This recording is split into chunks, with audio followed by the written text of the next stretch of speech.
we thought it was time to bring back just a few of the most listened to episodes from the last 12 months, the Best Of series. Even if you've already heard an episode, you will have changed and grown since it was released. And the things you missed back then, well, they'll catch your attention. That happens to me all the time when I'm reading a book or watching a video, rewatching a video, listening to a podcast, because your awareness is different. I know that sounds a bit woo-woo, but we kicked off 2 weeks ago with episode number 1. Yep, the very first one, where I share my story and that I kept secret for 20 plus years, and the thing that held everything I did or I tried hostage. So make sure if you haven't listened to that one that you go back and give it a listen. So you're here because something in your life or your business just isn't working for you. Maybe you're in survival mode, just barely getting by, living paycheck to paycheck. Maybe you're in a job or a career or a business that's leaving you empty, depleted, uninspired. Or maybe you've started a new exciting thing and you're already struggling to move forward. I've got your back. Welcome. So if you're a brand new listener to us or you're one of our raving fans, make sure that you've got your favorite drink ready, you've got your earbuds in, and you're nestled in a quiet spot. Now, you're already hearing a bunch of yeses. So buckle up, take that deep breath, and join me in a conversation about jump-starting your life and your business and breaking free of your shackles and create the life that you really want.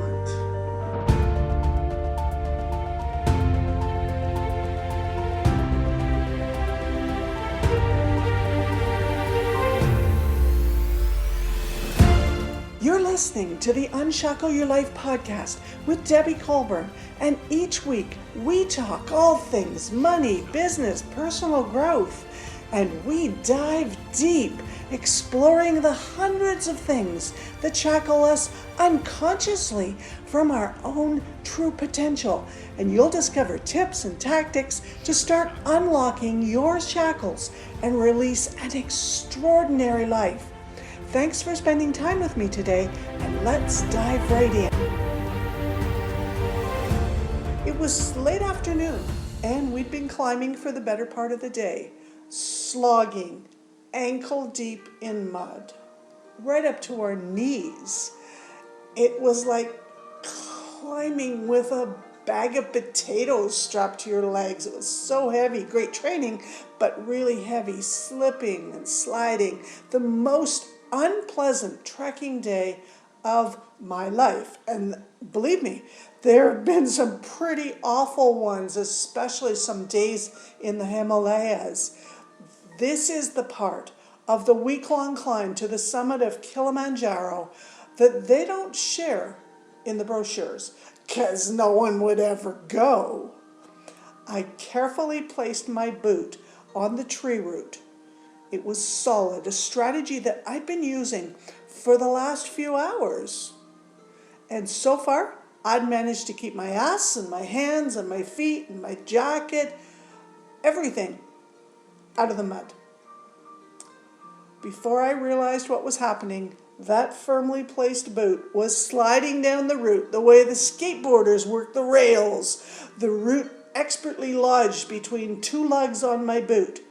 A sound reverberated in my head, a loud crack, and I knew instantly my leg was broken. There is no way a hiking boot could fit into the deep triangle of mud between the two roots that it was now in. A classic ski boot injury. On the highest peak on the continent of Africa, I had just broken my leg. Just weeks into a 6-week trip from England to Tanzania, to Zanzibar, to France, and back to Canada. And the most experienced person in our group just went lame. That's one tiny part of my story. And every other tiny piece of my story makes me me. Whether it's surprising or shocking or funny or sad, this is my personal story, and my story has always been something that I could share pieces of. Yet there was an intricately woven cloak over a big chunk of my real story. And the omission of that chunk meant a cover story had to be created. And you've heard that big chunk now. That was episode number 1. If you haven't listened to that, then I encourage you to go back to episode 1 and follow through. And one day, a crack of opportunity appeared in that woven cloak, and I took it, not knowing that I was going to be losing a part of me forever. Not knowing that loss would elicit grief, a sense of longing for what was gone, an unexpected sadness. My story was my safety net. Crazy but true. As long as I could use it as an excuse, I didn't have to step into my awesomeness, into my potential. I could use having no money as an excuse. I could spin my success publicly, bigger than reality. But with the cloak pulled off, I was vulnerable. To be honest, my ego loved the respect. I don't know if that's the right word. I can hear it in my head the way the cool guys say it. Respect. R-E-S-P-E-C-T. Respect. Maybe admiration is the better word.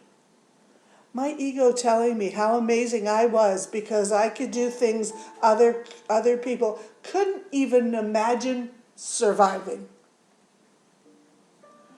Now that sounds totally self-serving. It was. It is. But in a season of my life where I didn't believe in myself, in a season where everything I tried fell short,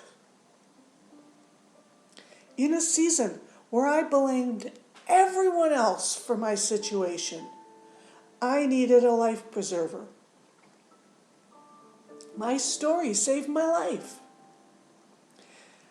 And starting to let it go was like letting go of the side of a sinking boat in a raging river and hoping to God that you can stay afloat long enough to swim or get sucked over to the riverbank and that there's someone there to rescue you.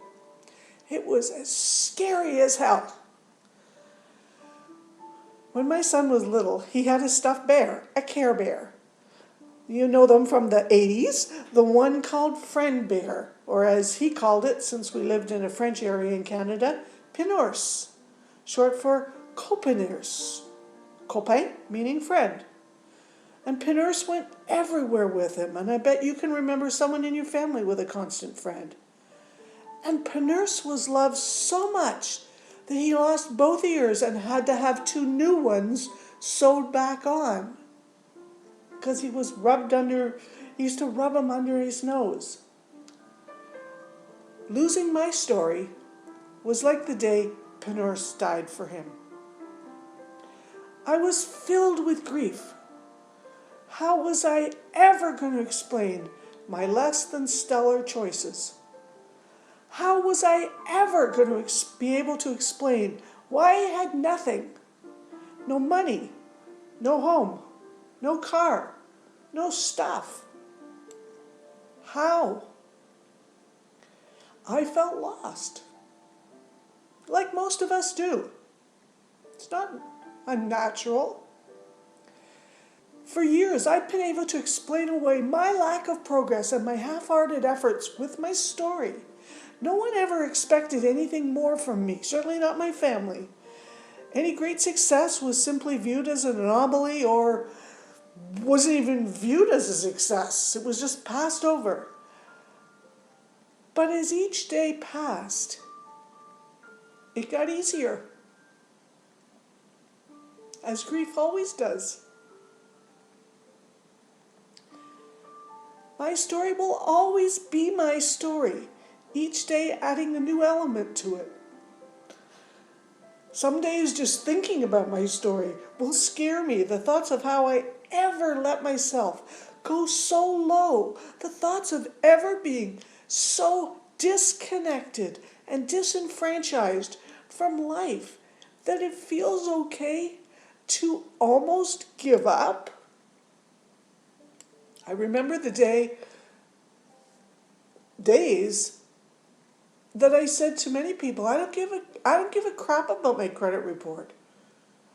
I don't care about this. I won't ever need it. But I didn't give up. And you won't either. Because we are in this together. That's why I created this podcast. For you.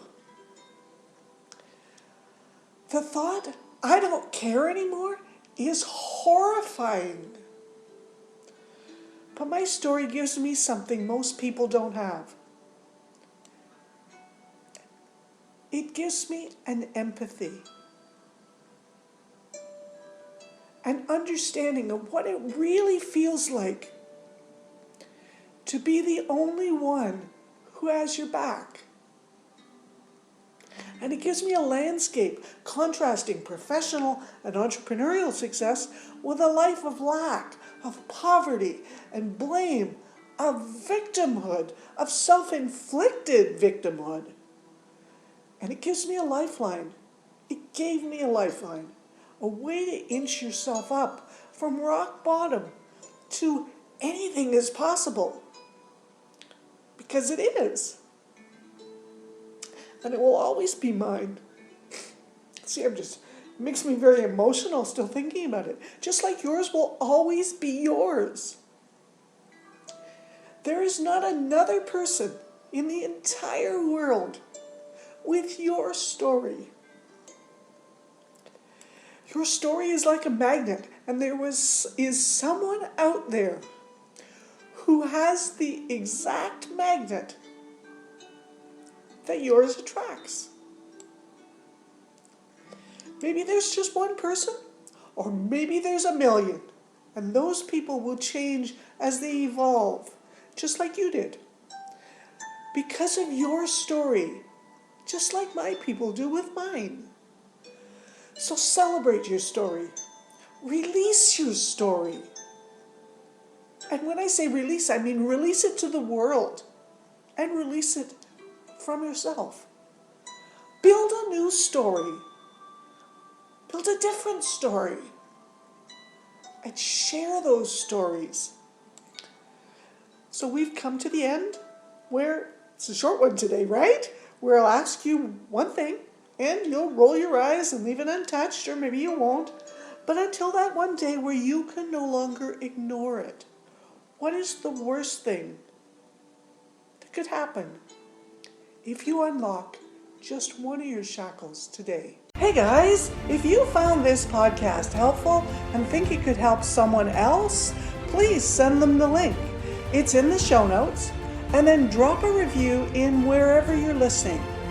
And then come on back and hang with us some more. Let us help you keep moving forward. We're simple to find on the interwebs. MS Debbie Colburn, that's MS Debbie with an IE, Colburn with an OUR squished between the B and the N on Instagram, LinkedIn, Facebook, and yes, on our website. See y'all next episode.